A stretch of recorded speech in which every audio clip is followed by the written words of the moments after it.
کٹک پہنچ کر میں نے اڑیسہ کے chief secretary mister R.W. Williams کو اپنی آمد کی اطلاع دی تو وہ کچھ سوچ میں پڑ گیا۔ غالباً اسے تردد تھا کہ جنگ کے زمانے میں خوراک کے ذخیرے کا تالا توڑ کر 4000 من دھان بھوکے لوگوں میں مفت تقسیم کرنے والے SDO کے ساتھ کیا سلوک کیا جائے۔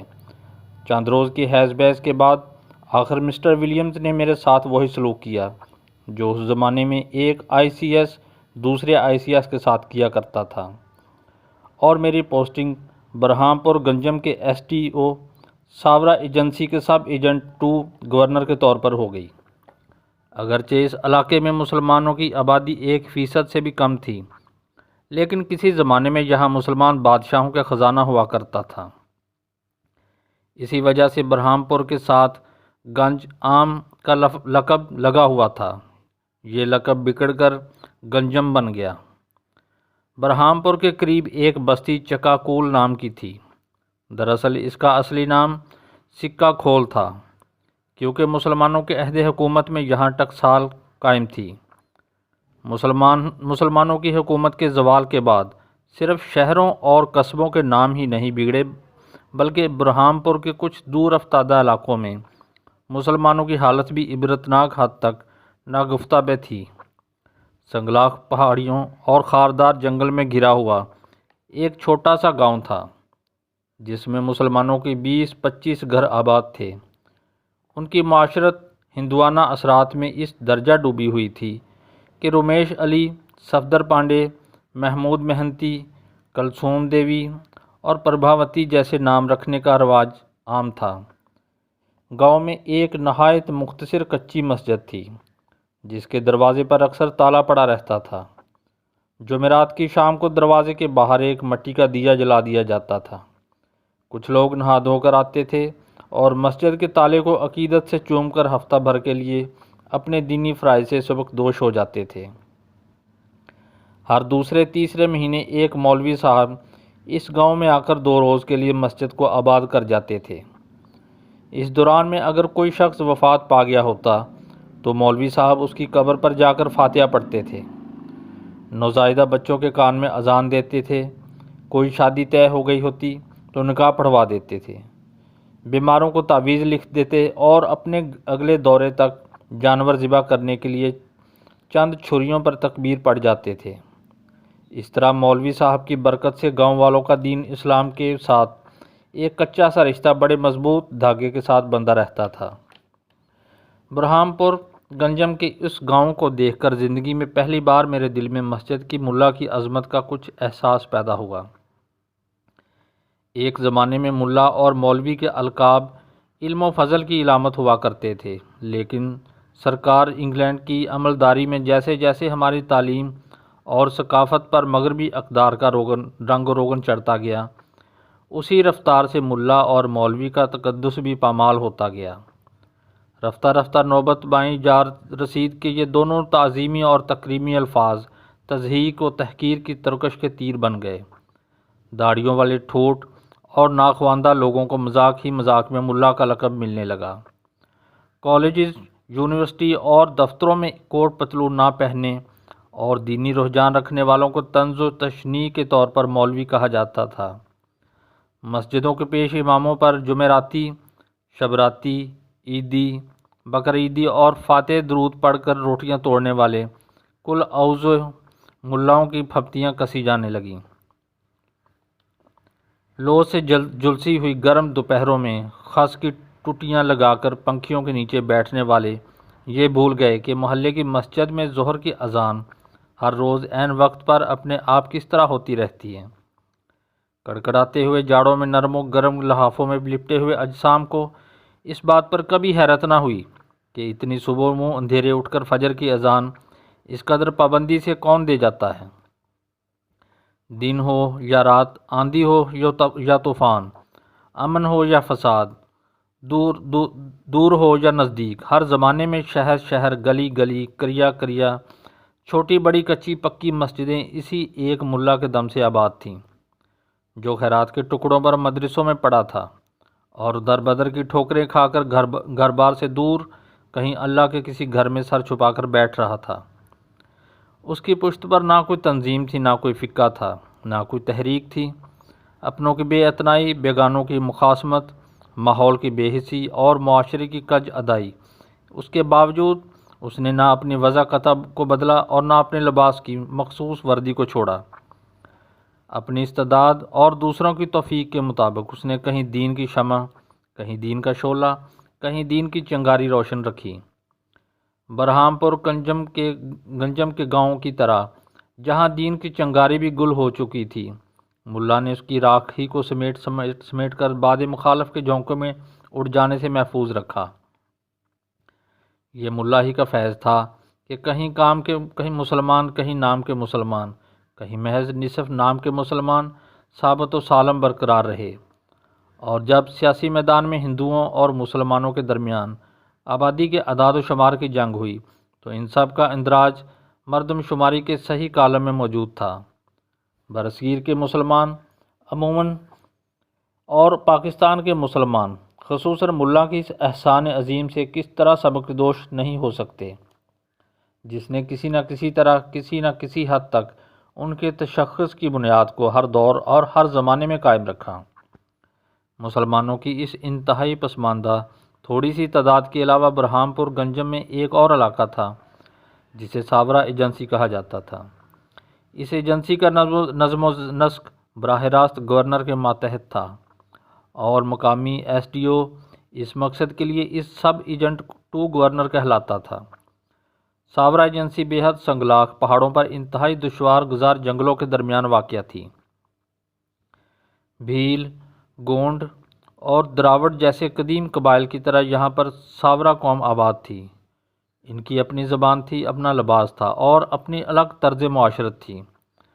مرد لنگوٹی باندھتے تھے، عورتیں کمر سے گھٹنوں تک کپڑے لپیٹتی تھیں، اور بچے بالکل ننگ دھڑنگ رہتے تھے۔ جو کی شراب اور شکار کے گوشت پر ان کا گزارا تھا، اور پینے کے لیے وہ وسیع پیمانے پر جو کی شراب کشید کرتے تھے۔ ان پر اعتماد لوگوں میں نہ جھوٹ بولنے کی عادت تھی، نہ چوری کا رواج تھا، نہ ڈاکہ زنی کا، نہ دھوکہ اور فریب کا۔ ان کی لڑائیاں فقط زن اور زمین پر ہوتی تھیں۔ ذرا بھی ان کی زندگی پر مسلط نہیں ہوا تھا، کیونکہ ان کا معاشی نظام چیز کے بدلے چیز کے لین دین پر مبنی تھا۔ ساورا ایجنسی میں پولیس کی ایک چھوٹی سی چوکی تھی، لیکن اسے کسی واردات میں تفتیش کی زحمت گوارا کرنے کا کبھی موقع ہی نہ ملتا تھا۔ اگر کہیں قتل ہو بھی جاتا تو ملزم مقتول کی گردن کاٹ کر اسے بالوں سے پکڑ کر ہاتھ میں لٹکائے خود پولیس کی چوکی پر حاضر ہو جاتا تھا۔ عدلیہ اور انتظامیہ کے اختیارات سب ایجنٹ ٹو گورنر کے پاس تھے، لیکن وکیلوں کو کسی مقدمے پیش ہونے کی اجازت نہ تھی۔ وکیلوں کے علاوہ دوسرے لوگوں کے لیے بھی ایجنسی کے داخلے پر کڑی پابندی تھی۔ سفر کی دشواریوں کے علاوہ ایجنسی کے علاقے کی آب و ہوا ناخوشگوار تھی۔ زہریلے حشرات الارض کی بھرمار تھی، اور کالا آزار، یرکان، گردن توڑ بخار جیسی بیماریوں کی وبا عام تھی۔ باہر کے لوگوں میں سے صرف 2 شخص ایسے تھے جو وہاں مدت سے قیام پذیر تھے۔ ایک تو ہسپانوی عیسائی مشنری تھا جو ساورا زبان اور تاریخ کا ماہر تھا، اور عرصہ 10 برس سے وہاں جم کر بیٹھا ہوا تھا۔ مسیحیت کی تبلیغ میں دل و جان سے مصروف تھا۔ تبلیغ کے ساتھ ساتھ وہ کسی قدر علاج معالجہ بھی کرتا تھا، لیکن 10 سال کے طویل عرصے میں وہ صرف 4 آدمیوں کو عیسائی بنانے میں کامیاب ہوا تھا۔ ان میں سے ایک تو ہسپانوی مشنری کا اسسٹنٹ بن کر اس کے ساتھ مقیم تھا، باقی 3 کلکتہ کے ایک مسیحی ادارے میں مشنری بن کے کی ٹریننگ حاصل کر رہے تھے۔ وقتاً فوقتاً کچھ اسلامی انجمنیں اور آریہ سماجی سنگٹھن بھی اس علاقے میں تبلیغ کرنے کی اجازت مانگتے رہتے تھے، لیکن انگریز گورنر ہمیشہ انکار کر دیتا تھا۔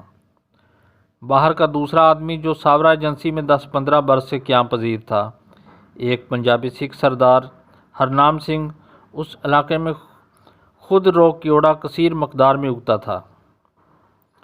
سردار جی طویل مدت کے لیے اس کا ٹھیکہ لے کر کیوڑی کی تجارت کرتے تھے۔ وہ ساورا زبان بڑی روانی سے بولتے تھے اور کپڑوں سے بے نیاز کچھا پہنتے، کمر سے کرپان باندھے، کیس کھولے مقامی لوگوں کی طرح ان میں مکمل طور پر گھل مل کر رہتے تھے۔ سردار صاحب نے ساوروں سے شراب کشید کرنے کا راز پایا تھا، اور وہ سارا دن ایک مٹکے سے گلاس بھر کر پانی کی طرح جو کی شراب پیتے رہتے تھے۔ ساورا قوم اعتقاداً مظاہر پرست تھی۔ پوجا تو غالباً وہ کسی چیز کی نہ کرتے تھے، لیکن بھوت پریت کے قائل تھے، اور سنگ و شجر، آب و آتش، باد و باران میں روح کی حاضرات پر عقیدہ رکھتے تھے۔ تبت کے لاماؤں کی طرح ان کا روحانی پیشوا بھی بڑی شدید اور کٹھن ریاضتیں کاٹتا تھا، اور اپنے باطنی تصرفات سے لوگوں کا علاج معالجہ بھی کرتا تھا۔ ان کے دل کی مرادیں بھی برلاتا تھا، موت و حیات کی رسومات بھی نبھاتا تھا، پولیس کی چوکی میں ان کے معاملات کی پیروی بھی کرتا تھا، اور گورنر کے سب ایجنٹ کی عدالت میں ان کے مقدمات کی وکالت بھی وہ خود کرتا تھا۔ سب ایجنٹ کی حیثیت سے مجھے ہر دوسرے ماہ 10-12 دن کے لیے ساورا ایجنسی کا دورہ کرنا پڑتا تھا۔ ان دوروں پر ہم بچوں کے لیے رنگ برنگی میٹھی گولیاں، عورتوں کے لیے کانچ کی چوڑیاں، منکوں کے ہار، پیتل اور تانبے کی بالیاں، اور مردوں کے لیے چاقو، چھریاں اور ربڑ کے چپل تحفے کے طور پر بانٹنے کے لیے اپنے ساتھ لے جایا کرتے تھے۔ ایجنسی میں سرکاری نرخ پر سالم بکرے کی قیمت 2 روپے تھی۔ 1 روپے میں 8 مرغیاں آ جاتی تھیں، اور 4 آنے میں 50 انڈے مل جاتے تھے۔ ساورا قبیلے کو ہر بات میں حکومت کا دست نظر رکھنے کے لیے ضروری تھا کہ انہیں روپے پیسے کی قدر و قیمت سے ناآشنا رکھا جائے۔ چنانچہ ان چیزوں کی تجارت قطعی طور پر ممنوع تھی، اور کھانے پینے کی اشیاء کو ایجنسی سے باہر لانے پر کڑی پابندی تھی۔ ساورا ایجنسی کی طول و عرض میں کوئی سڑک نہ تھی۔ چھوٹے چھوٹے جنگلی راستے اور پہاڑی پگڈنڈیاں تھیں، جن پر دورہ کرنے کے لیے مجھے ایک سرکاری ہاتھی ملا ہوا تھا۔ یہ ہاتھی برسہ برس سے اسی خدمت پر مامور تھا، اور ہر نئے ایس ڈی او کے ساتھ وہ بڑی جلدی نہایت خوشگوار تعلقات استوار کر لیتا تھا۔ مجھے دیکھتے ہی وہ اپنی سونڈ مستک پر رکھ کر سلام کرتا تھا، اور پھر انعام کے طور پر کسی کھانے کی چیز کا انتظار کرنے لگتا تھا۔ اگر کسی سلام کے بعد اسے اپنا متوقع انعام نہ ملے تو وہ روٹھ جاتا تھا، اور اگلی بار سونڈ ماتھے پر رکھنے کی بجائے ایسے ہی بے اتنائی سے پنڈولم کی طرح ہوا میں گھماتا رہتا تھا۔ ہاتھی پر سوار ہونے کے لیے ہودج کے ساتھ بانس کی ایک چھوٹی سی سیڑھی لٹکی رہتی تھی، لیکن ہاتھی کی اپنی خواہش یہی ہوتی تھی کہ میں اس کی سونڈ کے ساتھ لپٹ جاؤں، اور وہ مجھے گیند کی طرح اچھال کر اپنی گردن پر ڈال دے۔ کبھی کبھی اس کی خوشنودی برقرار رکھنے کے لیے ایسا بھی کرنا پڑتا تھا، لیکن ہاتھی پر سوار ہونے کا آسان ترین طریقہ یہ تھا کہ ایک آدمی اس کی دم کو بائیں طرف کھینچ کر پائیدان سا بنا لیتا تھا، اور دوسرا اس پر قدم رکھ کر پیٹھ پر کود جاتا تھا۔ ایک روز میں ہاتھی پر سوار ساورا ایجنسی کے ایک گھنے جنگل سے گزر رہا تھا کہ سامنے ایک درخت کی شاخوں سے بڑا موٹا سانپ لٹکتا ہوا دکھائی دیا۔ سانپ کو دیکھتے ہی ہاتھی نے سونڈ اٹھا کر زور کی چیخ ماری، اور پھر پیٹھ پھیر کر اس قدر بے تحاشا بھاگا کہ ہمارا ہودا درختوں سے ٹکرا کر زمین پر گرنے کے قریب آ گیا۔ ہاتھی جب خوف اور غصے کی حالت میں بھاگ نہ رہا ہو تو اس کی چال بڑی مستانہ ہوتی ہے۔ اس کے ہچکولوں میں روانی اور تناسب کا ایسا باقاعدہ تواتر ہوتا ہے کہ مجھے تو اس کی پیٹھ پر بیٹھتے ہی نیند کا خمار چڑھنے لگتا تھا۔ تعجب نہیں کہ راجوں، مہاراجوں اور بادشاہوں کی یہ پسندیدہ سواری ہے۔ خواب غفلت میں سرشار رہنے کے لیے اس سے بہتر سواری ملنا محال ہے۔ ہاتھی پر بیٹھ کر زمین پر چلنے والی مخلوق واقعی بہت فاصلے پر بڑی بے مایا، بے حد پست اور نہایت بے حقیقت نظر آنے لگتی ہے۔ میرا سرکاری ہاتھی اپنے مہاوت کے مقابلے میں زیادہ عقلمند اور ہوشیار تھا۔ اگر کسی روز مہاوت بے ایمانی سے کام لے کر اس کے راتب میں ڈنڈی مار جاتا تو وہ اسے اپنی سونڈ کے حلقے میں لے کر جکڑ لیتا تھا۔ ایسے موقع پر ایس ڈی او کو خود آ کر مہاوت کو چھڑانا پڑتا تھا۔ مہاوت ہاتھ جوڑ کر ہاتھی سے معافی مانگتا تھا، اور بھاگ کر خوراک کی مقدار پوری کرنے کے لیے ایک ٹوکری میں اضافی راتب لے آتا تھا۔ اپنا پورا راشن وصول کرنے کے بعد ہاتھی مہاوت کے منہ پر کوچی کی طرح سونڈ پھیر کر اس کے ساتھ صلح کر لیتا تھا۔ اس فہیم و سلیم اور خوش مزاج ہاتھی کے ساتھ میری رفاقت بہت کم عرصہ رہی۔ برہام پور گنجم میں 1 سال گزارنے کے بعد میرا تبادلہ کٹک ہو گیا، اور اڑیسہ کے سیکریٹریٹ میں مجھے ہوم ڈپارٹمنٹ میں پہلے انڈر سیکرٹری اور پھر ڈپٹی سیکرٹری مقرر کر دیا گیا۔ کٹک میں سرکاری رہائش گاہوں کی قلت تھی، خصوصاً غیر شادی شدہ افسروں کے لیے سرکاری مکان ملنا محال تھا، اس لیے میں کافی عرصے کٹک کلب کے ایک کمرے میں مقیم رہا۔ چند ماہ بعد جب صوبے میں کانگریس کی وزارت برسر اقتدار آئی تو شری ہرن کرشن مہتاب چیف منسٹر مقرر ہوئے۔ باقی کئی محکموں کے علاوہ ہوم ڈپارٹمنٹ بھی ان کے چارج میں تھا۔ شری ہری کرشن مہتاب بڑے خوش مزاج اور خوش اتوار وزیر اعلیٰ تھے اور اپنے ساتھ کام کرنے والوں کے ذاتی مسائل میں بھی گہری دلچسپی لیا کرتے تھے۔ ایک روز میں چند فائلیں لے کر ان کے پاس گیا تو انہوں نے میرے مکان کا مسئلہ چھیڑ دیا۔ باتوں باتوں میں معلوم ہوا کہ کٹک کی سول لائنز میں ایک کوٹھی ہے جو سالہ سال سے غیر آباد چلی آ رہی ہے۔ جب کبھی کوئی کوٹھی میں رہائش اختیار کرتا ہے تو چند ہی روز میں چھوڑ کر چلا جاتا ہے، کیونکہ اس گھر کے متعلق مشہور ہے کہ یہ آسیب زدہ ہے۔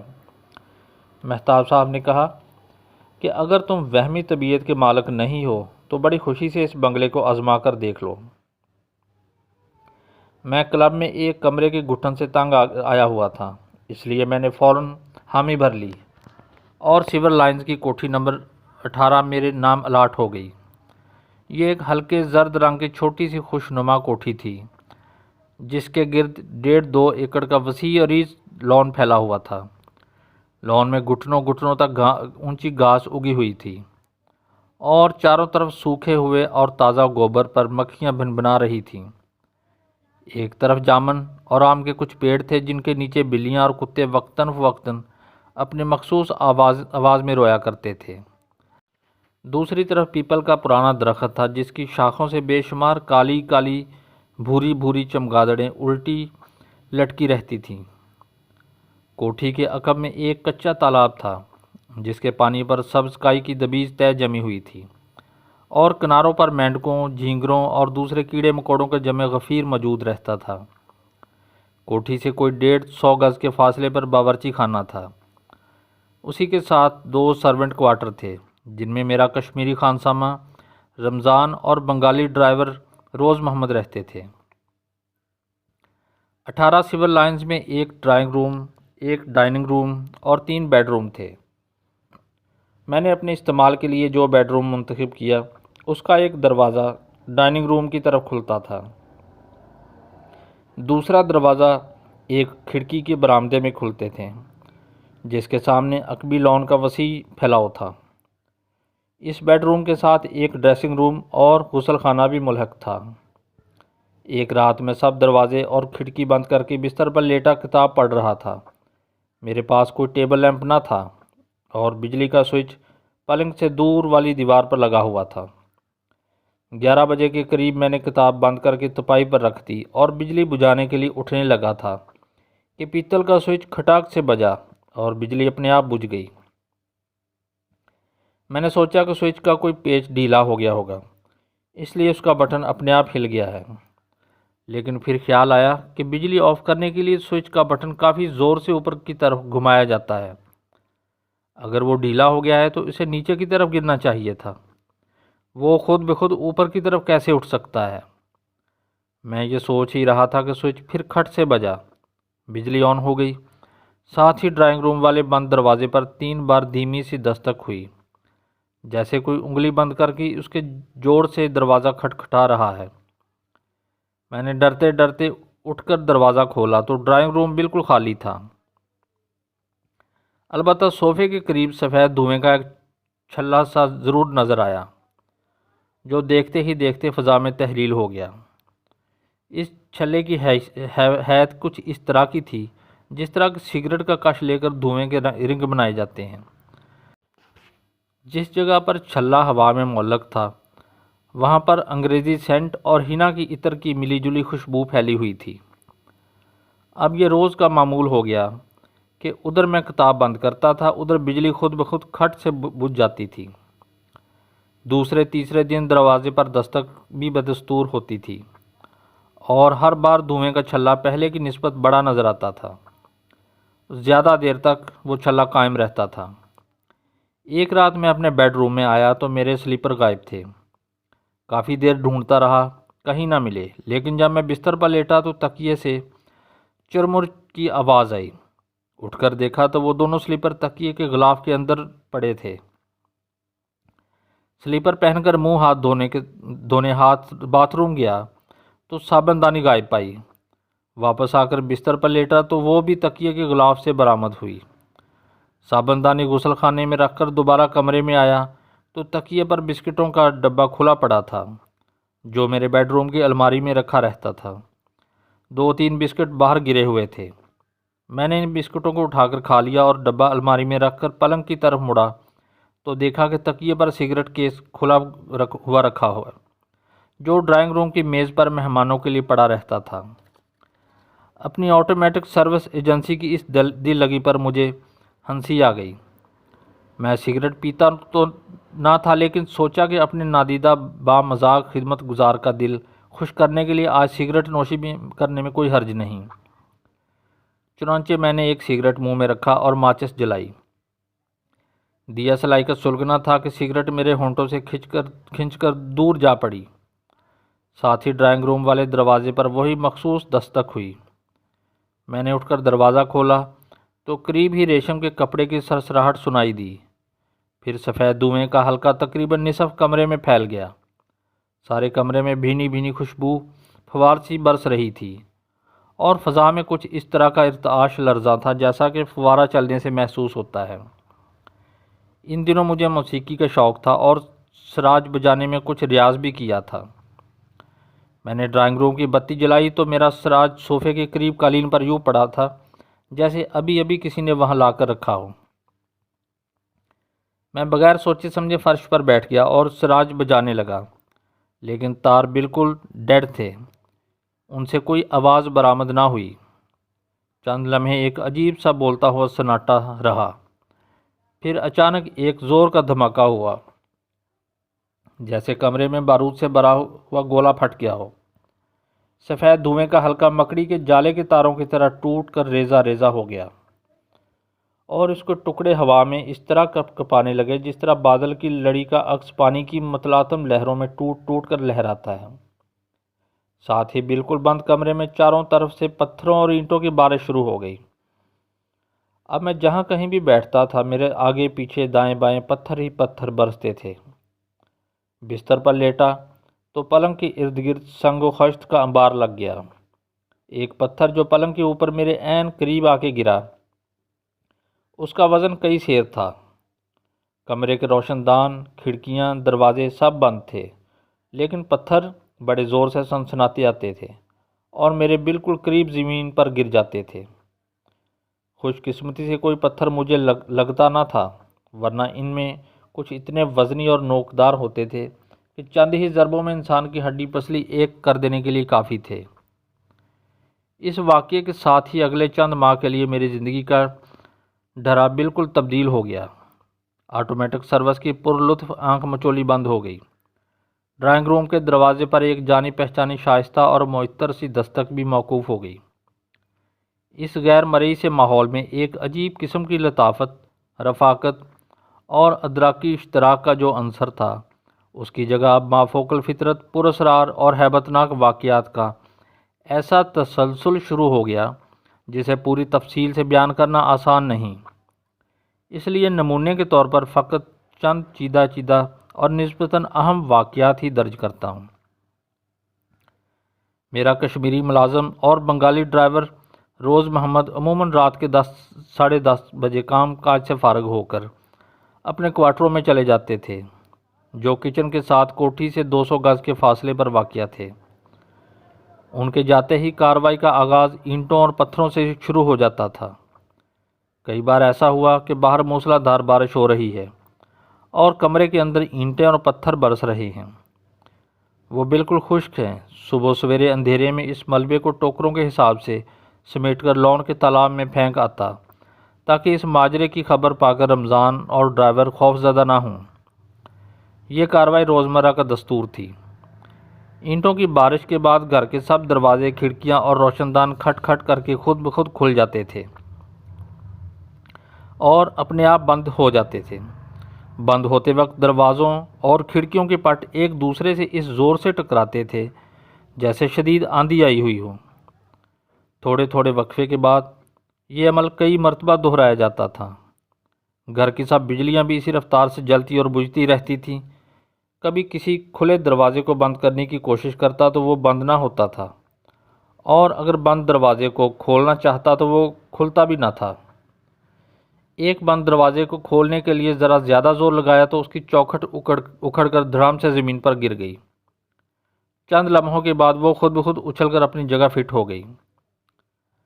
آدھی رات کے قریب میرے ڈرائنگ روم کی چھت چرچرا کر اس طرح بولنے لگتی تھی جیسے اس پر بے حد وزنی بوجھ ڈالا جا رہا ہو۔ کبھی تو یوں محسوس ہونے لگتا تھا کہ اس بوجھ کے تلے چھت ٹوٹ کر نیچے آ پڑے گی۔ پھر چھت پر ایسی آوازیں ابھرتی جیسے بہت سے لوگ لکڑی کی کھڑائیں پہن کر اچھل کود کر رہے ہوں۔ ساتھ ہی بڑے بڑے ڈھول دھما دھم اتنے زور سے بجنے لگتے کہ ان کی دھمک سے میرا کمرہ گونج اٹھتا۔ ڈھول کے ساتھ کئی دوسرے ساز بھی بجنا شروع ہو جاتے تھے، جن میں طبلہ، چمٹا، ستار، نفیری اور شہنائی کی آواز خاص طور پر نمایاں ہوتی تھی۔ پھر یکا یک شنکھ بجنے لگتا اور دیر تک لگاتار بجتا رہتا۔ رفتہ رفتہ شنکھ کی دل خراش گونج باقی سب آوازوں پر پوری طرح غالب آ جاتی۔ میرے بیڈ روم کے ساتھ عقبی لان کی طرف برآمدہ تھا۔ کمرے کی ایک کھڑکی اور دروازہ برآمدے میں کھلتے تھے۔ رات کے وقت میں دونوں کو بند کر کے اندر سے کنڈی لگا لیتا تھا۔ ایک روز چھت پر شنکھ کی آواز بلند ہوئی تو یوں سنائی دینے لگا جیسے برآمدے کے پکے فرش پر بہت سے شہزور گھوڑے بیک وقت سرپٹ بھاگ رہے ہوں۔ سموں کے ٹاپوں کی آواز کے ساتھ ان کے دم کے بالوں کے سرسراہٹ اور نتنوں سے زور زور سے سانس لینے کی پھڑپھڑاہٹ بھی واضح طور پر سنائی دیتی تھی۔ جب یہ آوازیں بڑی دیر تک جاری رہیں تو میں نے کھڑکی کا ایک پٹ ذرا سا کھول کر برآمدے میں جھانکا۔ وہاں پر گھوڑا تو کوئی نہ تھا، البتہ لال لال انگارہ سی آنکھوں والا الو کی شکل و صورت کا ایک بھاری بھرکم پرندہ پر پھیلائے ہوئے ہوا میں معلق ہو کر اس طرح ہچکولے لے رہا تھا جیسے وہ واقعی بھاگتے ہوئے گھوڑے کی پیٹھ پر سوار ہو۔ میرے جھانکتے ہی وہ اس قدر زور سے چیخا کہ میں نے فوراً کھڑکی بند کر لی۔ کافی دیر تک وہ چیخ برآمدے میں سائرن کی طرح بجتی رہی، اور اس کے بعد کچھ عرصہ یوں محسوس ہوتا رہا جیسے وہ عجیب الخلقت پرندہ اپنے پنجوں سے کھڑکی کو کرید کرید کر توڑنے کی کوشش کر رہا ہے۔ ان دنوں میرے پاس ساگوان کی لکڑی کا بہت بڑا ڈائننگ ٹیبل تھا جس کا وزن 1.5-2 من ہوگا۔ ایک رات کوئی چیز لینے کے لیے میں نے ڈائننگ روم کی الماری کھولی تو ہینڈل سے لپٹا ہوا ایک باریک سانپ بل کھاتا ہوا اچھل کر میرے پاؤں پر آ گرا۔ ساتھ ہی الماری میں رکھے ہوئے چینی کے برتن کھٹ کھٹ کرتے ہوئے اڑن تشتریوں کی طرح میز پر آ جمع ہوئے۔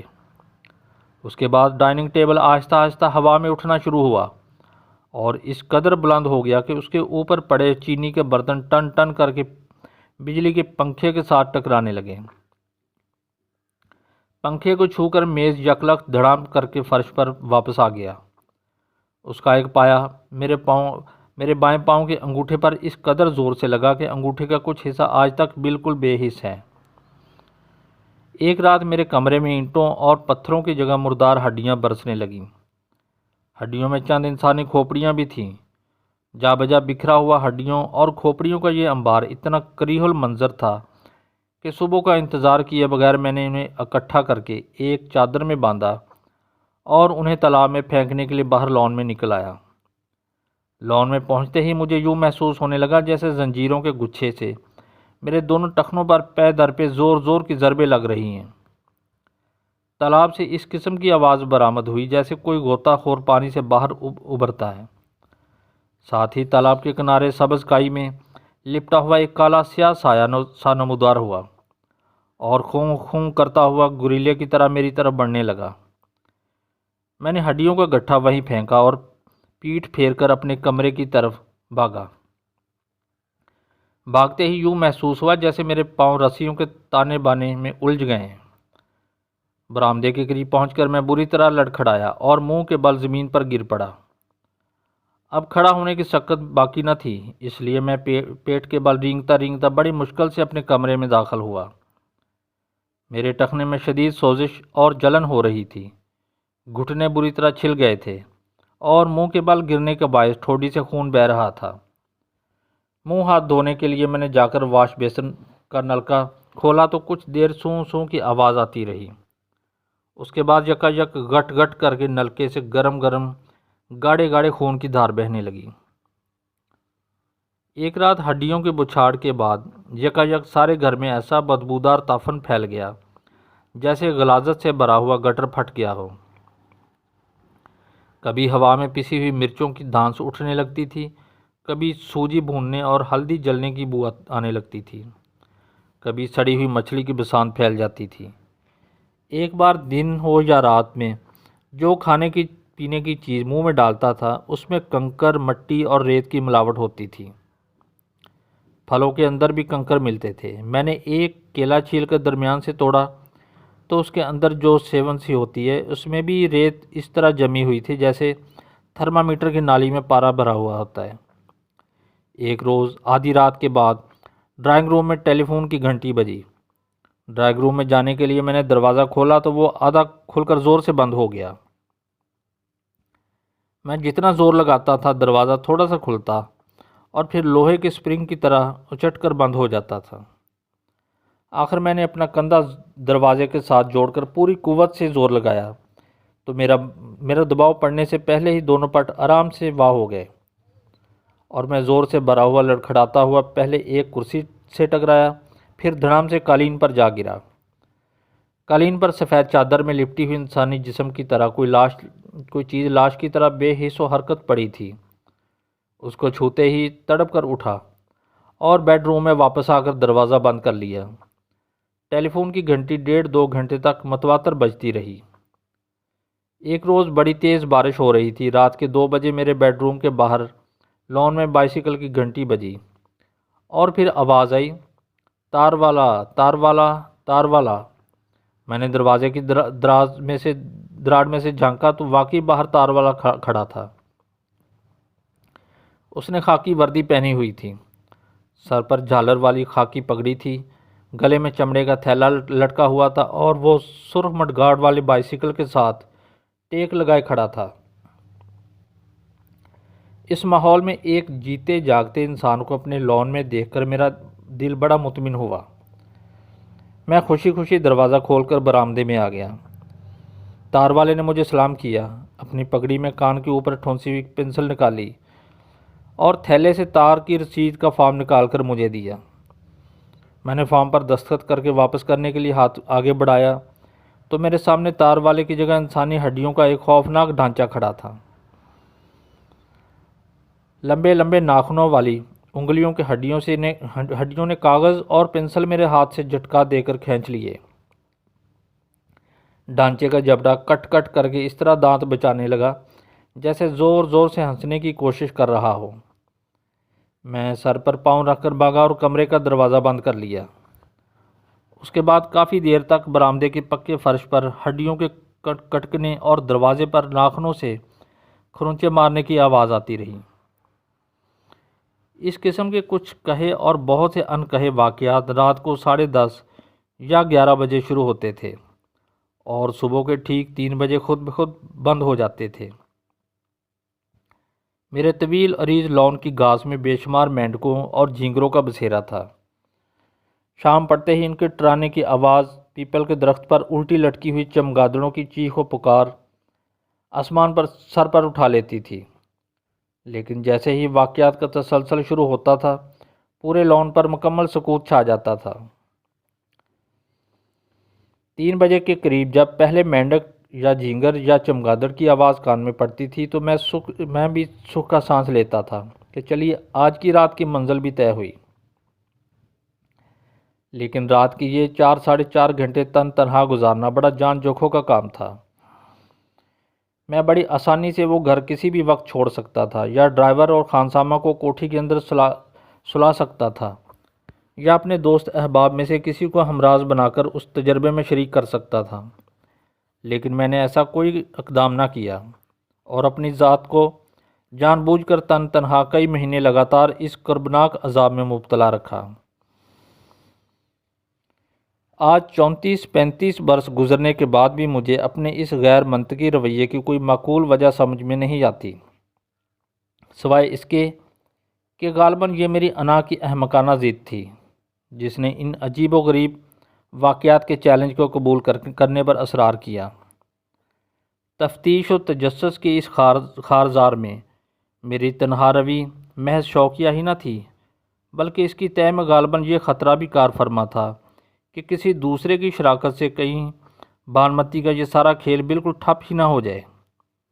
اس کا بیان ثبوت یہ تھا کہ جب تک میرا ملازم اور ڈرائیور کوٹھی کے اندر موجود رہتے تھے، کسی قسم کا کوئی غیر معمولی واقعہ رونما نہ ہوتا تھا۔ کارروائی کا آغاز اس وقت ہوتا تھا جب وہ دونوں کام کاج سے فارغ ہو کر اپنے کوارٹروں میں چلے جاتے تھے۔ اس سارے عرصے میں میرا کشمیری ملازم رمضان اور بنگالی ڈرائیور روز محمد مجموعی طور پر ہر طرح کی ابتلا سے محفوظ رہے۔ فقط 2-3 بار ان کے ساتھ کچھ ہلکی سی چھیڑ خانی ہوئی۔ ایک رات رمضان اپنے کوارٹر کی کنڈی چڑھا کر اندر سویا ہوا تھا تو کسی نے اس کی چارپائی الٹ دی۔ ان دنوں بنگال بہار کے کچھ حصوں میں بڑے شدید ہندو مسلم فساد ہو رہے تھے۔ رمضان نے یہ سمجھا کہ یہ بھی کسی ہندو کی شرارت ہے۔ اپنے حملہ آور کا تعاقب کرنے وہ باہر کی طرف بھاگا تو اندھیرے میں اس کا منہ کھٹاک سے دروازے کے ساتھ ٹکرا گیا، کیونکہ کنڈی بدستور اندر سے بند تھی۔ اگر وہ ہندو باہر سے آیا تھا تو دروازے کی کنڈی اندر سے کس طرح بند ہو گئی؟ میں نے اس سے پوچھا۔ صاحب یہ قوم بڑی چلاک ہے، رمضان نے معصومیت سے جواب دیا، اس میں بھی سالے ہندوؤں کی کچھ چال ہوگی۔ روز محمد ڈرائیور کے کوارٹر میں کبھی کبھار مختلف قسم کی ہڈیاں پڑی ملتی تھیں۔ اس کا خیال تھا کہ یہ سب آوارہ بلیوں اور کتوں کی کارستانی ہے جو دن بھر کوٹھی کے لان میں آزادانہ منڈلاتے رہتے ہیں۔ روز محمد اپنے کوارٹر کا دروازہ احتیاط سے بند کر کے رکھا کرتا تھا۔ اس کے سیدھے سادہ دماغ کو اس تشویش نے کبھی بھی پریشان نہ کیا تھا کہ بلیاں اور کتے بند دروازے سے گزر کر اس کے کمرے میں ہڈیاں کس طرح ڈال آتے تھے۔ اس ساری ہنگامہ آرائی کا اصلی ہدف صرف 18 نمبر کا بنگلہ تھا۔ رات ڈھلتے ہی یہ کوٹھی میرے لیے خوف و ہراس، عذاب و عطاب کا جہنم بن جاتی تھی۔ پتا کھڑکا دل دھڑکا والا مقولہ مجھ پر حرف پہ حرف صادق آتا تھا۔ یوں تو رات بھر کے ڈر کے مارے بار بار پسینے میں شرابور ہوتا ہی رہتا تھا، لیکن کبھی کبھی میرے بدن میں خوف کی ہیبت ایسی تھرتھری اور بدحواسی چھا جاتی تھی کہ نبض بیٹھنے لگتی تھی، دل دھڑکنے لگتا تھا اور دم گھٹ کر گلے میں کانٹے کی طرح پھنس جاتا تھا۔ اس وحشت ناک اور لرزہ خیز ماحول میں میرے پاس نو حفاظتی کا صرف ایک ہتھیار تھا۔ وہ ہتھیار کلمہ طیبہ تھا، لا الہ الا اللہ محمد رسول اللہ۔ اگر 100 برس کا کافر اپنے آخری سانس میں ایمان لا کر صرف ایک بار کلمہ پڑھ لے تو دوزخ کی آگ اس کی نجات ہو جاتی ہے۔ میری مصیبت تو دوزخ کے عذاب سے کہیں کم تھی۔ مشکل صرف یہ تھی کہ اب تک یہ کلمہ میں نے صرف حلق سے پڑھا تھا، دل سے پڑھنے کی کبھی توفیق نصیب نہیں ہوئی تھی، نہ ضرورت پیش آئی تھی، لیکن خوف و ہراس کی شدت میں بڑا مجبور کن اثر ہوتا ہے۔ چنانچہ اب جو بے کسی و بے بسی کے عالم میں کبھی مجھ پر سانپ گرتا تھا، کبھی میرے پاؤں کا انگوٹھا باری میز کے پائے تلے کچلا جاتا تھا، کبھی فرش پر سفید چادر میں لپٹی ہوئی لاش سے ٹکر ہو جاتی تھی، کبھی چھت چٹکنے لگتی تھی، کبھی پتھر آتے تھے، کبھی اینٹیں برستی تھیں، کبھی انسانی ہڈیوں کا ڈھانچہ سامنے کھڑا ہو کر کٹ کٹ دانت بجاتا تھا۔ اس طرح کے خوف کے دباؤ میں آ کر صرف زبان ہی سے نہیں بلکہ کبھی کبھی دل سے بھی کلمہ طیبہ کا ورد ہو جاتا تھا۔ ان دنوں میرے پاس ایک چھوٹا سا جاپانی گرام فون تھا جو چابی چڑھا کر بجایا جاتا تھا۔ ایک رات میں نے سہگل کا ایک پسندیدہ ریکارڈ سننے کے لیے گرام فون کو چابی دی تو وہ آگے کی طرف گھومنے کی بجائے سپرنگ کی طرح لچک کر پیچھے کی طرف جانب لوٹ آئی۔ چابی خود ہی اپنے آپ پہلے سے چڑھی ہوئی تھی۔ میں نے گرام فون پر ریکارڈ رکھ کر چلایا تو اس میں سے KL سہگل کے گانے کی جگہ عجیب و غریب خوفناک آوازیں آنے لگیں۔ کچھ آوازیں ایسی تھیں جیسے کسی کا گلا گھونٹا جا رہا ہو۔ بیچ بیچ میں عورت کی سسکیاں سنائی دینے لگتی تھیں۔ کبھی کبھی ننھے سے بچے کے رونے کی آواز بھی آتی تھی۔ میں نے ایک کاغذ پر کلمہ طیبہ لکھ کر گراموفون پر رکھا تو فوراً یہ آوازیں بند ہو گئیں اور ریکارڈ کا اصلی گانا بجنے لگا۔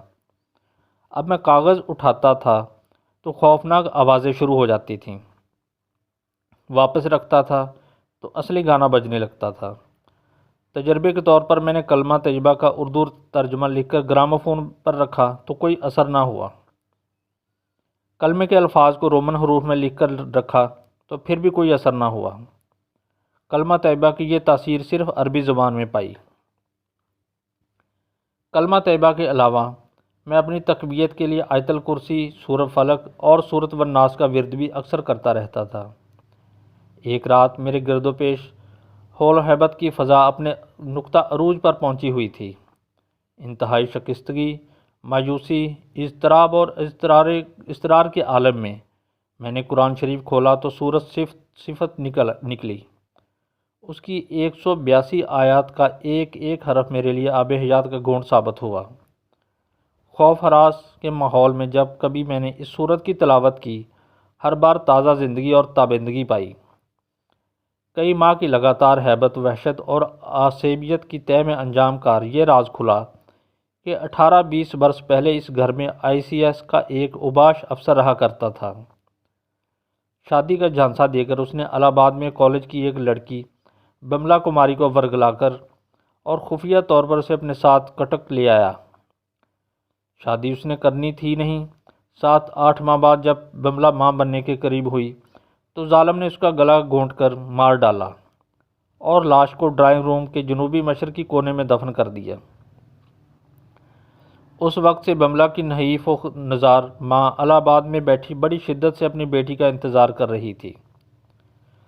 اسی وقت سے بملا کماری بھی اسی کوشش میں سرگرداں تھی کہ کسی طرح وہ اپنی ماں تک صحیح صورتحال کی خبر دے تاکہ انتظار کی اس کربناک عذاب سے اسے نجات حاصل ہو۔ اس کے علاوہ اس کی اپنی خواہش بھی تھی کہ اس کی ہڈیوں کا ڈھانچہ کھود کر باہر نکالا جائے اور اس کے دھرم کے مطابق اس کا کریا کرم کیا جائے۔ اس عرصے میں قاتل خود بھی مر چکا تھا اور اب بملا کی طرف سے پیغام رسانی کی ہر کوشش کو ناکام کرنے میں سرگرم عمل تھا۔ جس روز بملا کی ماں کو اصلی صورتحال کی خبر ملی اور بملا کی بوسیدہ لاش کو چتا میں رکھ کر جلا دیا گیا، اسی روز 18 سول لائنز کے در و دیوار، چھت و فرش سے آسیب کا سایہ اس طرح اٹھ گیا جیسے آسمان پر چھائے ہوئے بادل یکایک چھٹ جاتے ہیں۔ اس رات نہ مینڈکوں کا ٹرانا بند ہوا، نہ جھینگروں کی آواز خاموش ہوئی، نہ پیپل کے درخت سے لٹکی ہوئی چمگادڑوں کا شور کم ہوا۔ صبح 3 بجے کے قریب اچانک فضا میں لا الہ الا اللہ کی بے حد خوش الحان صدا بلند ہوئی۔ ایسے محسوس ہوتا تھا کہ یہ آواز مشرق کی افق سے ابھرتی ہے، 18 سول لائنز کے اوپر قوس بناتی ہوئی گزرتی ہے اور مغرب کے افق کو جا کر چھوتی ہے۔ 3 بار ایسا ہی ہوا اور اس کے بعد اس مکان میں امن اور سکون کا طبعی دورہ از سر نو بحال ہو گیا۔ اس عجیب و غریب واقعے نے ایک طرف تو خوف و ہیبت کے تھپیڑوں سے میرا اچھا خاصا کچومر نکال دیا اور دوسری طرف اس کی بدولت مجھے حقیقت روح کا قلیل سا ادراک حاصل ہوا۔ مشرق اور مغرب کی تقریباً ہر زبان میں اس موضوع پر بڑا ضخیم لٹریچر پایا جاتا ہے۔ ہر زمانے میں اس پر تائید و تردید، انکار و اقرار، توثیق و تنسیخ، تفتیش و تحقیق کے شدید بحث مباحثے جاری رہے ہیں۔ ضعیف الاعتقادی اسے عبودیت کے درجے تک پہنچاتی رہتی ہے، بے اعتقادی اسے مجذوب کی بڑھ قرار دیتی ہے اور جدید خود اعتمادی اسے سائنٹیفک فارمولوں میں ڈال کر ایک ایسی آٹومیٹک مشین بنانے کی فکر میں ہے کہ ادھر بٹن دبایا ادھر مطلوبہ روح کھٹ سے حاضر۔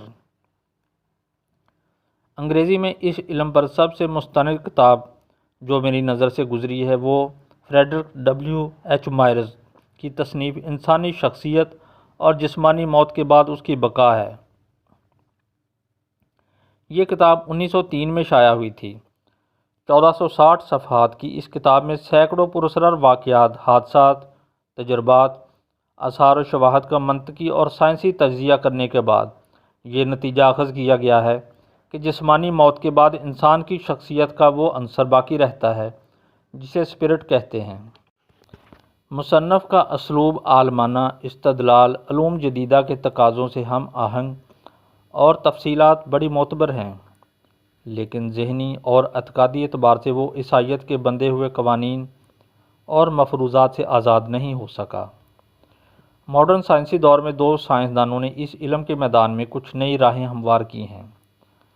سر ولیم کروکس پہلے سائنٹسٹ تھے جنہوں نے مادی دنیا پر مافوق الفطرت روحانی اثرات کا سائنٹیفک مطالعہ اور تجزیہ کیا۔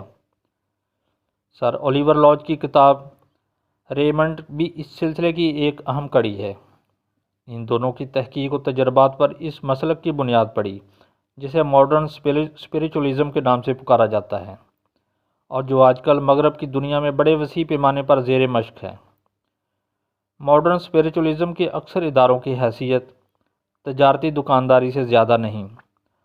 حاضرات روح کے شعبے میں دھوکہ بازوں، فریبیوں، ڈھونگیوں اور لپاٹیوں کی گنجائش دوسرے ہر شعبے سے زیادہ ہے۔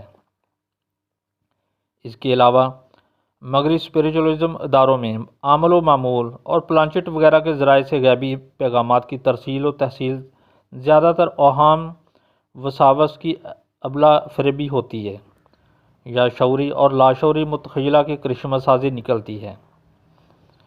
مشرق میں بھی بہت سے نام نہاد عاملوں اور جھوٹے مدعیوں کا کاروبار بڑے زور و شور سے انہی خطوط پر چلتا ہے۔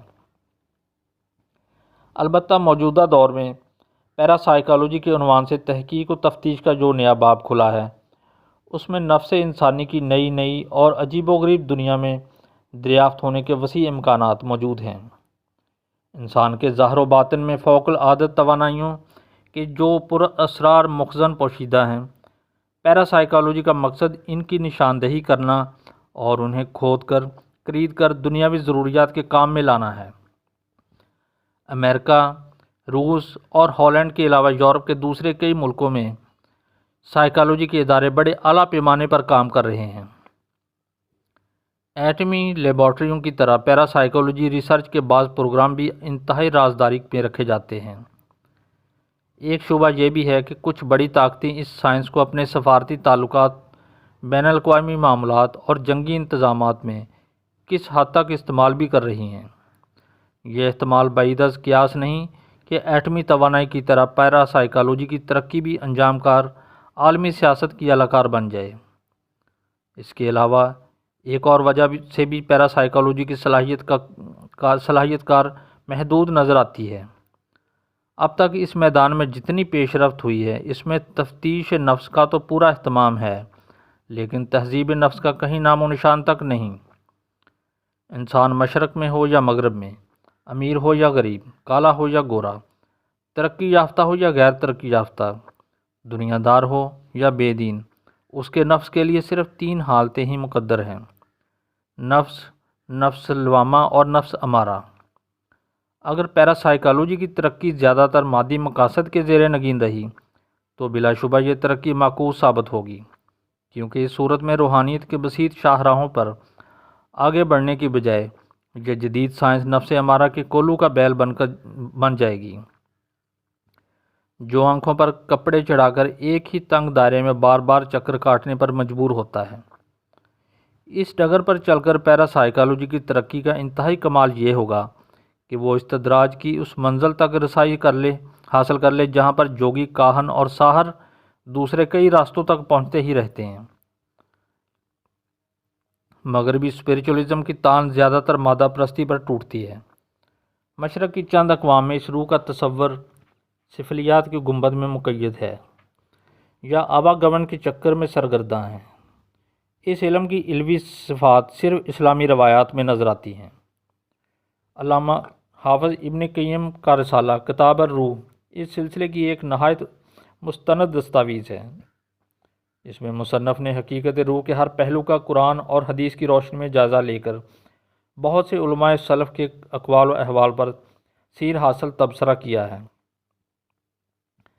اس علم پر یہ کتاب ایک اہم سنگ میل کی حیثیت رکھتی ہے۔ عالم اسلام کے بہت سے بزرگان دین اور اولیاء کرام کے حالات اور ملفوظات میں روح کے تصرفات، اتصال، انفصال اور امثال کے واقعات اور شواہد تواتر کی حد تک پائے جاتے ہیں۔ راہ سلوک میں سلسلہ اویسیہ ایک ناقابل تردید حقیقت ہے۔ اسلامی تصوف میں کشف ارواح اور کشف قبور بھی ایک باقاعدہ فن کا درجہ رکھتے ہیں، لیکن ان تمام علوم و فنون، تجربات، تصرفات، مشاہدات و نظریات، عملیات و تصورات کے باوجود حقیقت روح کے بارے میں سارے علم، سارے وجدان، سارے عرفان اور سارے ایمان کی آخری حد یہی ہے۔ اور لوگ آپ سے روح کے متعلق سوال کرتے ہیں، کہہ دیں کہ روح میرے پروردگار کے امر سے ہے، اور نہیں دیے گئے ہو تم علم سے مگر تھوڑا۔